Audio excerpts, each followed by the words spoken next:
Assalamualaikum warahmatullahi wabarakatuh. Perkenalkan, nama saya Farid. Saya di sini sebagai mediator.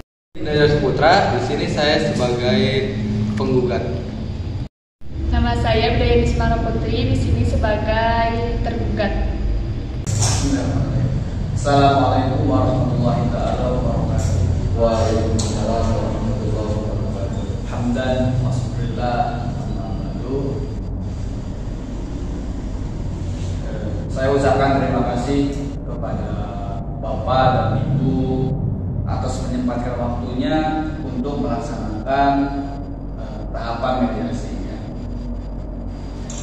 Sebelumnya, bagaimana kabarnya Bapak dan Ibu? Alhamdulillah baik. Untuk dalam perjalanan menuju ke tempat mediasi ini, gimana? Apakah ada kendala? Sedikit macet. Macet. Untuk selanjutnya mungkin bisa perkenalan terlebih dahulu ya dari saya sebagai mediator dan dari Bapak dan Ibu ya. Mungkin mulai dari saya. Perkenalkan, nama saya Miftahul Farid. Saya di sini sebagai mediator dari Pengadilan Agama Ciamis ya. Silakan untuk dari Bapak perkenalan terlebih dahulu biar lebih tahu nama lengkapnya. Ya, terima kasih. Perkenalkan, nama saya Yogi Najar Saputra. Saya di sini sebagai penggugat dari istri saya dan saya berasal dari Panjalu, Kawali. Panjalu, Kawali. Maksud. Oke, silakan dari Ibu. Baik, terima kasih. Nama saya Widayani Semana Putri. Di sini saya sebagai tergugat. Saya merupakan istri yang digugat oleh Bapak Yogi. Oke. Terima kasih kepada Bapak dan Ibu atas sempat memperkenalkan diri terlebih dahulu ya. Mungkin di sini Bapak dan Ibu sudah tahu arti dari mediasi. Sudah mendapatkan sedikit info. Oke, Bapak? Ya, sedikit ada informasi. Mungkin saya di sini akan sedikit menjelaskan tentang mengenai mediasi ya. Menurut bukunya yaitu proses penyelesaian sengketa melalui proses perundingan atau mufakat para pihak dengan bantuan oleh mediator ya, yang tidak memiliki kewenangan memutus atau memaksakan sebuah penyelesaian. Ya, saya di sini sebagai penengah dan tidak akan ikut campur terhadap permasalahan Bapak dan Ibu. Ya, mungkin tahapannya yaitu yang pertama menyampaikan permasalahan Bapak dan Ibu, selanjutnya bisa lanjut dengan negosiasi. Ya, negosiasi Bapak dan Ibu dan diakhiri dengan kesepakatan Ibu dan Bapak. Jadi saya di sini tidak ikut campur dalam permasalahan ini. Jadi saya di sini sebagai penengah Bapak dan Ibu ya. Mungkin di sini juga ada namanya kode etik ataupun tata tertib ya. Yang pertama tidak boleh merokok, yang kedua tidak gaduh, dan selanjutnya tidak mengatakan kata-kata kasar ataupun jangan sehingga sampai mengeluarkan senjata tajam. Mungkin itu salah satu kode etik dari yang namanya dalam mediasi. Oke. Untuk selanjutnya silahkan dari siapa dulu ataupun terlebih dahulu dari siapa, dari Bapak ataupun dari Ibu untuk menyampaikan permasalahan dari keluarga kalian. Silakan. Dari Bapak saja. Silakan Bapak. Jadi begini, permasalahan yang dialami oleh saya dan istri saya. Ya. Saya itu sudah menikah selama 10 tahun ya Pak, dan dikaruniai anak, 2 orang anak, perempuan semua. Yang pertama berumur 9 tahun yang bernama Putri, dan yang kedua berumur 7 tahun yang bernama Rahma. Nah, dalam 6 bulan belakang saya melihat istri saya selalu bermain dengan handphonenya sendiri dan lalai dalam hal mengurus saya dan mengurus anak-anak saya. Dan juga saya pernah memergoki melihat istri saya jalan dengan laki-laki lain, selingkuh dengan laki-laki lain. Ya mungkin itu Pak. Cukup. Ya, saya terima kasih kepada Bapak Yogi atas menyampaikan menyampaikan sedikit permasalahannya. Untuk selanjutnya silakan dari pihak ibu. Terima kasih Bapak Mediator. Di sini saya akan menjelaskan ya dari sudut pandang saya. Memang saya itu belakang ini memang tidak fokus dalam mengurus suami dan anak saya, dikarenakan kan saya sekarang sedang banyak tugas ya, kebetulan kerja di bank. Saya mendapat klien baru yang kebetulan kliennya itu memang teman lama saya. Dia memang seorang laki-laki dan saya sudah menjelaskannya ke Bapak Yogi bahwasanya dia itu bukan cowok yang normal gitu. Dia itu seperti cowok cewek-cewekan gitu. Mana mungkin gitu kan saya bisa selingkuh sama orang yang seperti itu gitu. Tapi karena dia kekeh, karena dia melihat katanya saya berjalan dengan dia untuk bertemunya itu pulang kerja gitu. Jadi kan pulang kerja saya tidak langsung ke rumah gitu. Jadi bertemu dulu dengan klien saya itu yang kebetulan memang ya kita kan lama udah gak ketemu. Terus sekarang jadi klien saya, jadi saya sering ketemu gitu, sering juga kan bertukar informasi gitu. Tapi ya memang mungkin kesalahan saya ini itu tidak melaksanakan kewajiban saya sebagai istri dengan baik. Mungkin itu yang membuat Bapak Yogi marah kepada saya gitu. Oleh karena itu ya saya inginnya itu jangan dulu bercerai seperti itu. Yang kliennya itu teman lama. Iya. Oh iya, berarti itu sudah berteman dari lama. Bapak mungkin barusan sudah disampaikan sama ibu dan ibu juga tadi sudah disampaikan sama bapak. Ya. Untuk sekarang mungkin tanggapan bapak masalah yang disampaikan oleh ibu bagaimana? Tanggapan bapak? Ya, menurut saya tanggapan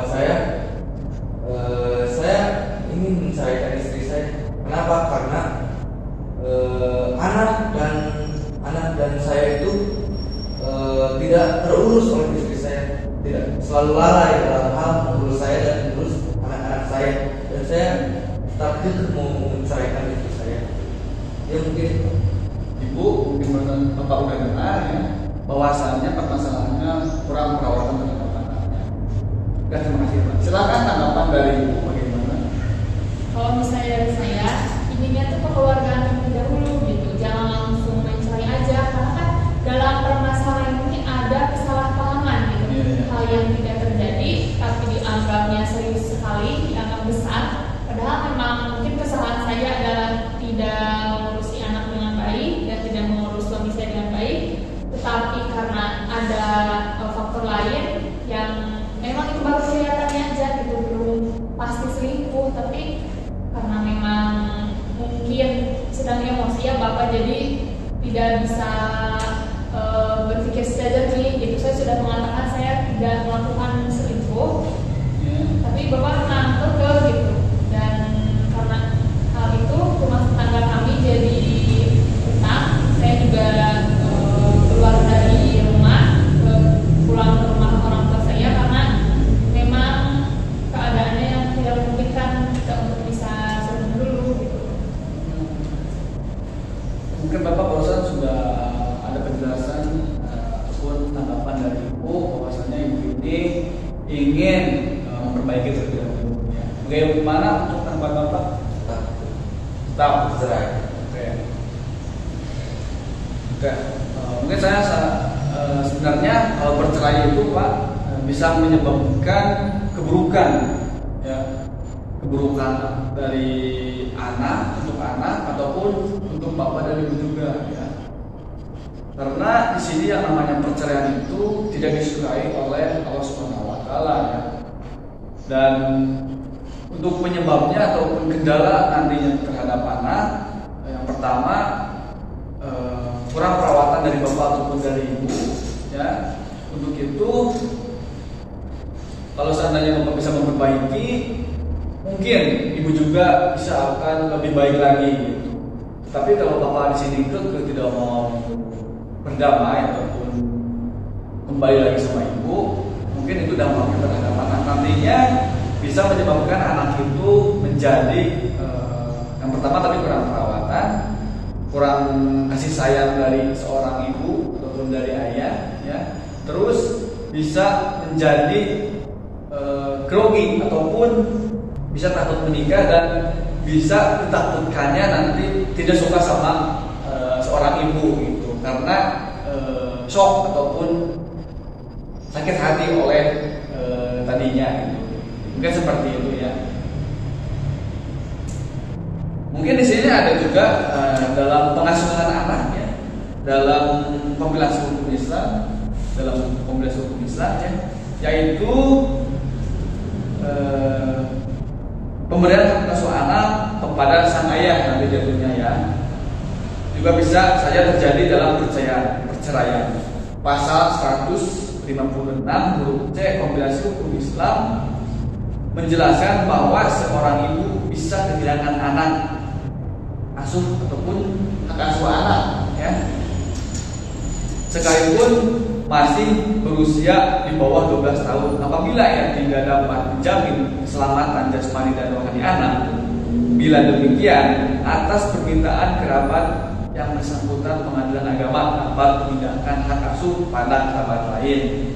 Apakah bapak pengen sudahan ataupun gimana? Soalnya di sini itu resikonya sangat berat ketika kita bercerai. Oke, mungkin ibu sudah tahu bahwasanya bapak ini tidak berhubungan ataupun tetap akan melanjutkan perceraian ya. Mungkin dikarenakan di sini mediasi di sini sekarang tidak berhasil, maka saya akan lanjutkannya ke dalam persidangan ya. Untuk itu saya ucapkan terima kasih kepada Bapak dan Ibu atas menyempatkan waktunya, atas kerjasamanya dan atas kenetralan dalam bermediasi ini sehingga tidak menimbulkan kekerasan ataupun berkata kasar ya. Mungkin di sini ada tanda tangan karena akan dilanjutkannya mediasi ya ke pengadilan ataupun ke dalam persidangan. Sini silakan Bapak bisa tanda tangan sebelah sini. Dan Ibu silakan.